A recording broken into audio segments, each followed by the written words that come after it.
Termizning so'nggi 40 yildan ortiq tarixiga guvohlik berib kelayotgan texnika va arxitekturaning sokin uyg'unligidan iborat ramziy inshoot Termiz kuranti tarixini bilasizmi? Unda videomizni o'tkazib yubormang. خیابونو به ما اینو کرد دیکته لاشین سنگ ریخته بیشتر به پا Bu ulkan soat qurilishi 1977-yilda boshlangan. Inshoot aloqa uyi loyihasi tarkibida barpo etiladi. Inshoot loyihasi Rossiyada tasdiqlangan. Termizdagi soat minorasi shunday noyob inshootlardan biri hisoblanadi. Chunki bunday minoralar o'sha davrda Sovet hududida faqat Kavkaz, Leningrad va Termizda mavjud bo'lgan. Termizdagi soat minorasi ham shahar yangi bosqichiga o'tayotganini ko'rsatgan.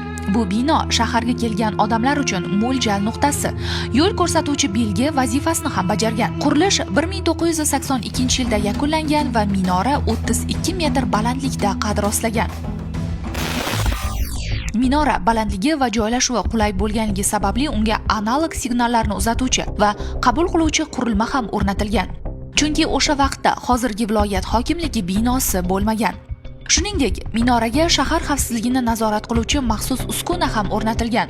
Uskuna radio to'lqinlarni aniqlash, kuzatish va kerak bo'lsa ularga qarshi ishlash hamda signallarni chalg'itish imkoniyatiga ega edi. Dastlab uzatgichning quvvati 100 watt bo'lgan. Bu elektr toki kuchi emas.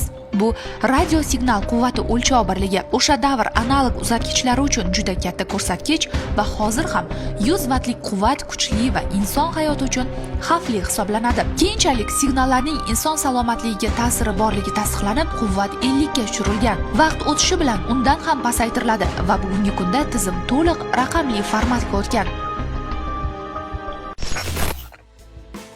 Soat yillar davomida ta'mirlangan, mexanizmi yangilanib boravergan. Qiziq jihati bu soat har yarim soatda bitta bong uradi va soat necha bo'lsa shuncha marta bong uradi.